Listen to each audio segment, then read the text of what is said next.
My name is Ren Callahan, and I was 28 years old when a neighbor called to tell me my grandmother had died, because my own parents didn't think I deserved to know. 10 years earlier, on a Tuesday 2 weeks after my 18th birthday, my mother and father had set 2 suitcases on the front porch and changed the locks while I stood there holding my backpack. Now they were sitting in the front pew at Grandma Opal's funeral, and my mother was squeezing my hand like she'd done it every single Sunday for a decade, whispering, "We should talk about the estate, sweetheart." As a family, they thought they were walking back into my life for money. What they actually walked into was the one room left in America where my grandmother could still speak for herself. And what the judge read out loud months later? The part nobody in my family saw coming, not even me, is the reason I'm telling you this story tonight. If you've ever been made to feel like you owed your family your entire life, stay with me. And if this story lands anywhere close to home, tell me in the comments where you're listening from. I read every single one. I was on shift when Vivian called. I work as a hospice nurse. And that morning in March, I was sitting with a patient 2 counties over, holding his hand through the stillness of 4 a.m. when my phone buzzed in my pocket. Vivian Cross had lived next door to my grandmother for almost 30 years. And she was crying so hard, I could barely make out the words.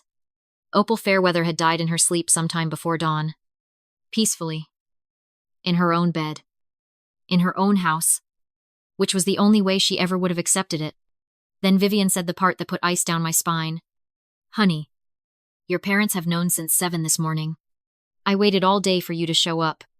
When you didn't, I figured nobody told you. It was almost 5 in the afternoon. 9 hours. My grandmother had been gone for 9 hours. And the 2 people who called themselves my family let me find out from a neighbor. Sit with that for a second. Because I had to. I drove the 20 minutes to Grandma Opal's house with both hands steady on the wheel. Because hospice work teaches you to fall apart later. On your own time. Never in front of anyone who needs you calm. Her porch light was on. It clicked on every evening at 7. And it was burning now, against the daylight like nothing in the world had changed. Taped to the front door was an index card in my mother's tidy handwriting. Contents inventoried. Please do not remove items. Signed, D. and Ea. Callahan. She had been gone less than a day. And my parents had already made a list of everything inside that house. You have to understand the kind of house I grew up in, to understand what came next. In my mother's kitchen, taped to the refrigerator where other families hung crayon drawings, there was an invoice. She started it the month I turned 16. Room and board. $150 a month. Itemized in blue ink with a running balance at the bottom.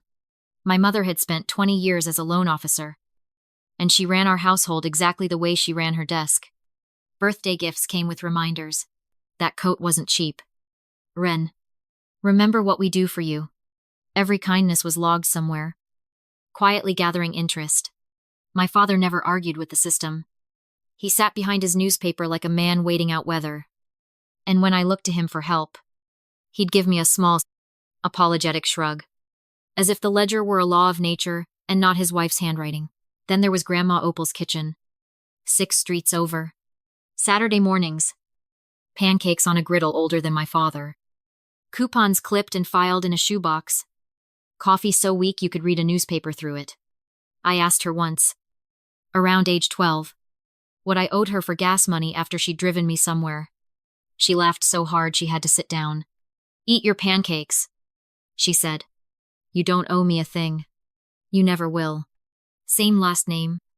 Same small town. 2 completely different countries. I spent my whole childhood crossing the border between them. Wondering why love cost so much in one house and nothing at all in the other. That question followed me for years. Maybe it's followed you too. In the spring I turned 17. Grandma Opal had a small stroke. It slowed her right hand and clipped the edge of her speech for a few weeks. And she attacked her recovery the way she attacked a sale rack. With a list and 0 patience. I drove her to physical therapy every afternoon after school in her old station wagon. That's how I ended up watching what my parents did next. My mother showed up to the hospital with a folder. Inside were brochures for an assisted living facility and a printed estimate from a realtor on what Grandma Opal's house might sell for. Grandma Opal was still slurring her S's. And my mother was already pricing the walls around her. She told the relatives she was getting ahead of things. She told the doctors she was the responsible one. She used the word times manage times.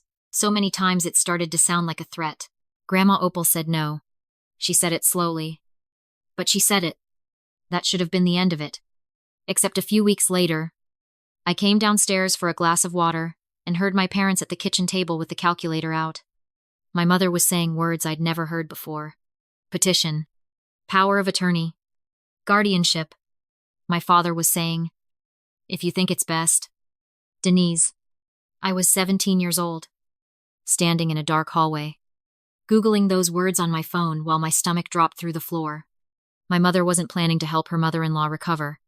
She was planning to ask a court to declare her incompetent, take control of her money, and sell her house. 3 weeks later, she filed the papers for real. Here's what my parents never counted on. When someone files to have a person declared incompetent in Tennessee, the court doesn't just take their word for it. It sends an investigator. She was a tired woman with kind eyes and a clipboard. And she came to Grandma Opal's house on a Thursday afternoon, while I happened to be there after therapy. She watched Grandma Opal make coffee, pay her water bill at the kitchen table, and name the current president, the current year, and the exact price of a dozen eggs at the corner grocery, which Grandma Opal considered the only current event that truly mattered. Then the investigator asked me questions out on the porch. Alone. I was 17, and I understood with total clarity that both sides of my family were listening for my answer. I told the truth. I told her Grandma Opal cooked her own meals and balanced her own checkbook. I showed her the little school notebook where I'd logged every therapy appointment in gel pen. Grandma Opal's own doctor of 20 years put the same conclusion in writing. The petition was denied. My mother didn't scream. That's the thing people always get wrong about her. She walked out of that courthouse with her chin level, drove me home in a silence you could stand a spoon in, and said one quiet thing at a red light without turning her head.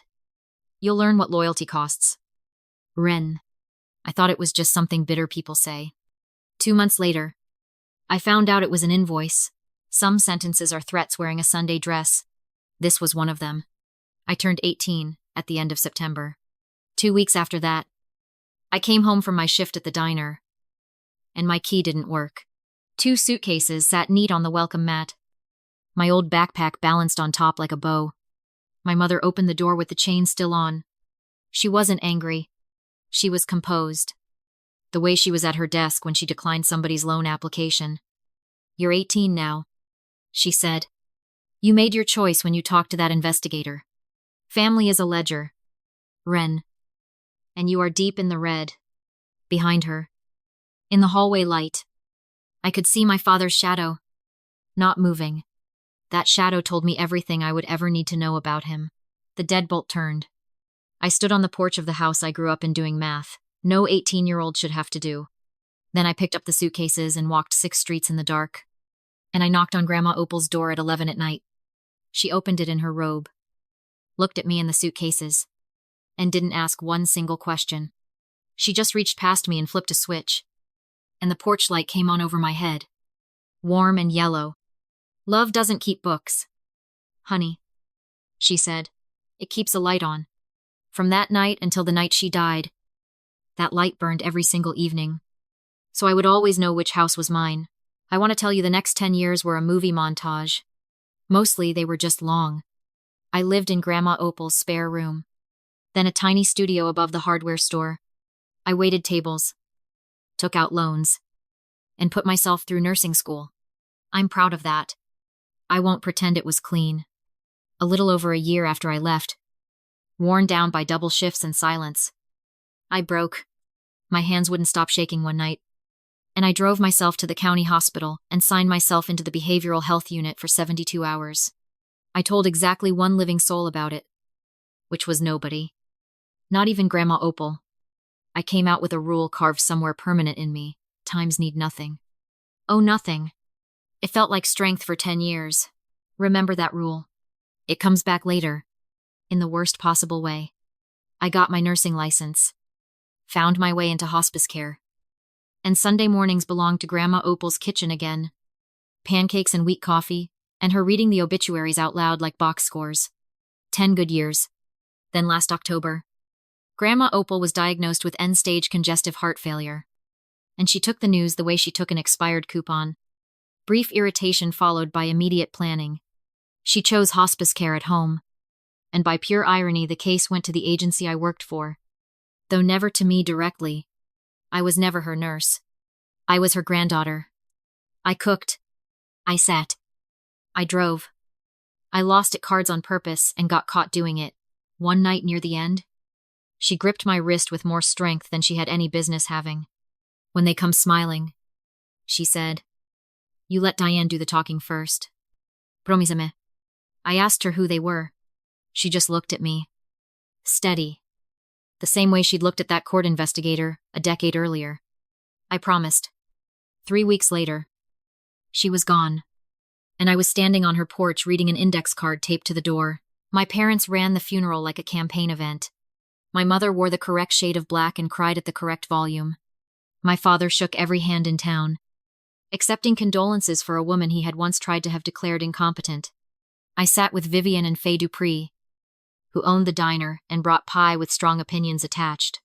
I'd been up all night with a patient and was running on autopilot, which is the only reason I didn't flinch when my mother slid her arm through mine at the casket like we did this every Sunday. "She looks peaceful," my mother said, and in the same breath, with the casket 18 inches away, "We should talk about the estate, sweetheart. As a family." As a family? I hadn't been family since that October porch, but apparently the money hadn't gotten the memo yet. 2 days later, a cream envelope arrived from the law office of Diane Ashford, inviting all interested parties to the reading of Opal Fairweather's estate plan the following Thursday at 10 in the morning. My mother called within the hour. "Warm as fresh bread. We'll pick you up, sweetheart." I drove myself. Diane Ashford's office had law books older than me, and the general energy of a woman who had never once been talked over successfully. My parents arrived in their church clothes. My mother with a leather folio already resting on her lap. Prepared. Diane read without theater. The estate of Opal Fairweather, held in a revocable trust, consisted of the house on Larkspur Lane, appraised at $480,000. The old fabric shop downtown, now leased out, valued at $590,000. Investment accounts totaling $2,100,000, and cash and personal property worth $110,000. Nearly $3 million. Built out of 4 decades of thread, index funds, and a woman who considered paying full price a moral failure. All of it, every dollar, to her granddaughter, Wren Callahan, sole beneficiary, to her son Denise and his wife Roger, $10,000 each. With my thanks for the lesson they taught me a decade ago. The room went so quiet I could hear the coffee maker gurgling in the corner. I watched my mother, because 10 years of missing someone teaches you to watch them closely. She didn't flinch. She smiled, took my hand in both of hers, and said, warm as a heating pad, "Oh, sweetheart. What a responsibility for you. Of course we'll manage it for you." Like the money had been left to times, them times with an errand attached. I pulled my hand back gently and said, "No, thank you." She kept smiling as she gathered her coat. And that smile scared me more than the note on the door ever had. It was the smile of a woman with a plan. The first move wasn't a lawyer. It was casserole diplomacy. My mother called that Sunday in a voice I'd never heard aimed at me before. Soft and almost shy. Dinner. No business talk. Just family. She'd missed me. And I want to be honest about what happened in my chest when she said that, because I think some of you already know exactly what I mean. Some animal part of me. The part still standing on a dark porch doing math at 18. Sat straight up at the sound of my mother saying she missed me. The way a dog sits up at the sound of keys in a door. I knew exactly what this was. I went anyway. You can know precisely what someone is and still be starving for them. Knowing doesn't kill the hunger. It just teaches you to eat around it. For 1 hour at that table. I'll admit it. It was nice. Then the dessert plates came out.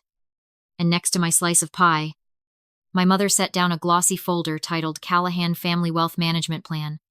Inside, tabbed and color-coded, was an entire architecture, a family LLC to hold the house and the building and the accounts, with my parents as managing members. and a monthly times allowance times for me, printed in plain black letters, aimed at a 28-year-old woman who ran overnight shifts alone with dying strangers. There was a signature line with a little arrow sticker pointing to exactly where I was supposed to sign my grandmother's life over to the two people she had specifically written out of it. I closed the folder, set it down, and said, "Thank you for dinner. I'm not signing this." The temperature in that room dropped 10 degrees in 1 second. "We tried the nice way," my mother said. 3 weeks later, a man in a golf shirt walked up to the nurse's station at my hospice office and served me with papers in front of 2 coworkers and a grieving family. My parents were contesting the trust, the grounds undue influence by a caregiver, lack of testamentary capacity, 11 pages of legal language recasting my entire life as a crime, and buried in the filing was the sentence with my mother's fingerprints all over it. A request that the court appoint times as interim managers of the estate during the proceedings. Manage it for you. Dressed up in legal stationery. Everything froze. The accounts. The house. All of it. Locked while the court decided whether my dying grandmother had been of sound mind. A question she would have found hilarious and then filed away for revenge. My attorney, Diane, told me plainly, they have every legal right to file this. That's the ugly beauty of the law. Any fool can knock on the courthouse door. But your grandmother left instructions for this exact knock. The family phone tree got moving before I could even get to Diane's office. My aunt in Nashville heard I'd written myself into the will. A distant cousin heard I'd been medicating Grandma Opal at the end. My cousin Sydney, the one whose prom dress Grandma Opal had hemmed for free, texted me, "I just think you should do the right thing and share. They're your parents." I stared at that message a long time, typed a reply, deleted it twice, and by the time I picked my phone back up an hour later, she had blocked me. That one cost me something real. I wanted on the record that it cost her more. Eventually. Just not in money. There's no coupon for being on the wrong side when it counted. That week, Vivian moved me into Grandma Opal's house at Diane's request. Since an occupied house is an insured house, and this fight could take a year, my parents' lawyer objected within a day, calling it the caregiver, occupying the disputed asset. Diane responded in writing that the trustee had made an operational decision, and the petitioners were welcome to take it up with the judge. I packed the same 2 suitcases, out of some instinct I never examined, and moved 6 streets over into the house, where the porch light was. The first night there, I went looking for the switch myself. I traced the wire down into the hall closet, and there, screwed above the fuse box, was a small mechanical timer. Its dial notched at 7 in the evening. She hadn't been flipping that switch by hand for 11 years. She'd bought a machine to make me a promise, and that machine had kept it every evening since, through storms and holidays and her own dying, and it was keeping it still. I sat on the closet floor and finally came apart. Quietly, on my own time, at my attorney's office. Diane spread the file across her conference table like a surgeon laying out instruments. The trust had been created the spring after my parents put my suitcases on the porch. Grandma Opal had sat in that same office, furious in her Sunday coat, and said she'd just watched what her son would do for money, and she intended to make it useless to him. Every few years, she came back and tightened a bolt. The final amendment was signed 9 months before her diagnosis, back when she was still hauling her own mulch, attached to 2 separate letters from 2 separate doctors, each examining her the same week she signed, each certifying her memory, her judgment, and, in one doctor's dry phrasing, a degree of financial acumen exceeding most licensed professionals. No family in the building for any of it. Every meeting logged. There's 1 more page. Deanne told me, "I'm not permitted to show it to you before the hearing." Her orders. Very specific that the judge reads it out loud. In August, my parents' attorney, a sharp-eyed man named Preston Kane, deposed me for 2 hours about my shifts, my access to the house, whether I'd ever been alone with her, all the ordinary mechanics of loving somebody old, replayed slowly until they sounded like grooming. Then, in the same flat tone he'd used to ask about the weather, he asked whether I had ever been admitted to a psychiatric facility. 10 years I had kept that week locked in a drawer no one knew existed. And this man had a copy of the key. It turned out I'd still been listed on my father's health insurance at 19. and the statements went straight to the policyholder. They had known for a decade. They had known, said nothing, and saved it. I heard my lawyer object to relevance. I answered anyway, in the same voice I use at 4 a.m. with frightened patience. Yes. 3 days. I checked myself in. And I checked myself out. 2 weeks after that deposition, my supervisor called me in before my shift. Unable to look at me. An anonymous complaint had been filed with the state nursing board, alleging elder financial abuse by a hospice professional. Anonymous. But it cited the exact probate case number, which retires the mystery of who wrote it pretty quickly. It didn't matter that the complaint was absurd. The board had to investigate. And the process would take months. And no agency could keep a nurse on staff during an active abuse investigation. I unclipped my badge and set it on my supervisor's desk. 6 years of overnight shifts. Gone in one folle. My parents had figured out that my license was the one thing of mine the trust could never protect. Because the trust could pay Diane to defend the trust. But it couldn't pay for my private legal defense or my nursing license. Then came the settlement offer, $600,000. Styled as a family resolution. In exchange for withdrawing my defense of the trust entirely, one paragraph noted, almost gently, that licensing matters tend to resolve themselves when families reconcile. Translate that however you like. My own attorney told me plainly that taking the deal was the rational move. Keep most of it. Keep my privacy. Even the math of surrender was reasonable. That's what a good trap looks like. I had the agreement flat on the table. Pen uncapped. When Vivian knocked, Faye right behind her holding a pie like a second opinion. Nobody asked what the papers were. Vivian put her hand flat on the pages. Not grabbing. Just resting. The way you'd rest a hand on a casket. Let me tell you what I watched for 11 years. She said. Every evening at 7. That porch light came on. Rain. Snow. The night of her diagnosis. The night she died. I used to check it from my kitchen window like a lighthouse. I asked her once why she didn't just leave it burning all day. She said, because then it wouldn't mean anything. Vivi, it has to be a choice. It has to cost a little every single day. Or it's not a promise. It's just a bulb. Faye cut the pie without asking. She wasn't leaving you money, honey. She was leaving you witnesses. I picked the agreement back up, squared the pages, and tore them in half. It was the best sound I'd heard since Grandma Opal used to laugh at her own jokes.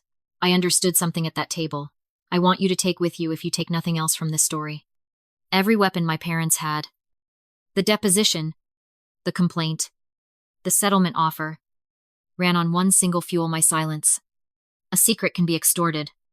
A story, told out loud, under oath, cannot. So the next morning I gave Diane new instructions. No settlement. No counteroffer. No delay. And then the part that made even my own attorney blink. I would voluntarily release my behavioral health records into the case record myself. Before Preston Kane could subpoena a single page. You cannot blackmail someone with a secret they've already handed the room. 18 months of leverage. Gone in one signature. Because people who keep ledgers can never imagine giving away the one thing they think is worth the most. The evidentiary hearing opened in November. My mother testified in a navy suit with a tissue balled in her fist. Poised. Wounded. Devastating. We only ever wanted to manage things properly. Ren is fragile. We were trying to protect her. She grieved more convincingly on that witness stand than she had at the actual funeral. My cousin Sydney testified next, avoiding my eyes the whole time, describing 2 entirely innocent facts arranged to look like fingerprints. The next morning, I took the stand in a plain gray dress. I used the only voice I own. Low and level and unhurried. The 4 a.m. voice. And I told all of it. The porch. The suitcases with the sweaters folded. Because my mother folds everything. Even an abandonnement. The walk in the dark. The porch light coming on. And then, because it was finally mine to tell, I told them about the night my hands wouldn't stop shaking. The drive I made alone. The form I signed alone. The form I signed to leave alone. Counsel has called me fragile, I said, looking only at the judge. I checked myself in at 19 with no one to call. And I checked myself out and finished nursing school, and spent 6 years sitting with this county's dying. I'm told that's a psychiatric history. On my ward. We call it surviving. Then Diane read my voluntary waiver into the record. And I watched the leverage my parents had mined out of my worst night turn to vapor in a silent courtroom. Grandma Opal's doctor testified next. 20 years of charts and 2 capacity letters. Then the hospice nurse who had actually run her case confirmed under oath that I had never once touched her medications or her paperwork. Then Vivian took the stand and told the whole courtroom about the timer in the hall closet. The light that burned every evening for 11 years.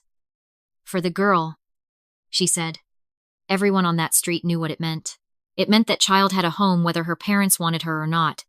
Preston Kane tried to suggest that elderly neighbors misremember things. Vivian looked at him over her glasses the way you'd look at gum, stuck to a church pew. Old women notice things. Young man, it's all we do. The gallery laughed. And the judge let them. And that's when my mother broke. Not a scream. A correction. Standing up over her own attorney's hand on her arm. We fed her for 18 years. She said. Too loud for the room. You don't get to walk away from a debt like that. Family is a ledger. It is. 50 strangers and a court reporter heard my mother say the household religion out loud. In her own words. Completely unprompted, the judge, a woman named Loretta Byrne, with the patience of someone who has heard every version of every family fight, called a 30-minute recess. When she came back, she read from the bench without hurrying. The petition to invalidate the trust denied. With prejudice. On capacity 2 independent medical certifications and 20 years of treating physician testimony. Against 0 medical evidence from the petitioners. En undue influence. No evidence whatsoever that the beneficiary influenced the estate plan. And abundant evidence that the plan was, in the court's words, a response of many years standing to the petitioner's own prior conduct. Then Judge Byrne read the forfeiture clause my grandmother had written into the trust herself. The one that stripped any inheritance from a beneficiary who contested it without cause. My parents had sued for nearly $3 million.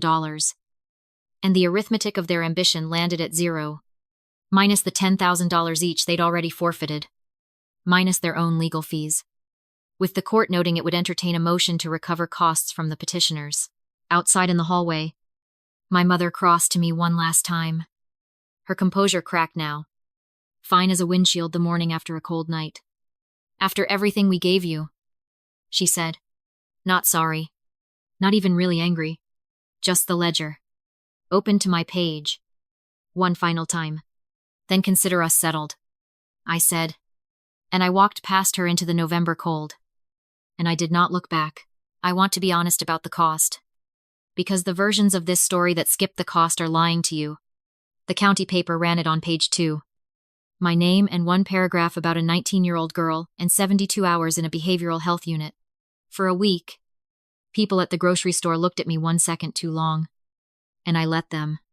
That was the price of taking the weapon out of their hands. And I would pay it again. 6 weeks later, the nursing board closed the complaint as unsubstantiated. And my supervisor handed my badge back across her desk with wet eyes and a speech she couldn't quite finish. The house came fully mine once the appeal window closed. And I did with it what Grandma Opal would have done, nothing dramatic. Everything deliberate. The kitchen table runs full again on Sunday mornings. Vivian and Faye and half the gray-haired women in town. Pancakes on the old griddle. Coffee still criminally weak. Because some recipes are load-bearing. The rent from the old fabric shop, $3,800 a month. Funds something Diane helped me set up called the Opal Fund. It pays for respite care. Arbeid. A weekend off. A tank of gas. For family caregivers sleeping in recliners next to hospital beds all over the county. No application longer than 1 page. No payback. Ever. House rule. In the spring, an envelope arrived from my father. Alone. No note except a sticky one reading, "I'm sorry." And a check for the exact amount he'd once itemized on that refrigerator. Refunded to the dollar. I didn't tear it up. And I didn't call. I signed it over to the fund, where it bought 11 exhausted caregivers a weekend of real sleep, which is the only interest that particular debt could ever pay. In June, Vivian showed up on the porch with a girl named Nadia, 18 years old. A nursing student whose own parents had put her things in garbage bags over a boy and a scholarship. I heard myself say the rent was $1 a year. And no. She couldn't owe me. House rule. Then I went and had a key cut. And handing it over, felt like the whole estate changing hands a second time. Correctly. Tonight it's late September again. Almost 12 years since 2 suitcases sat on a porch.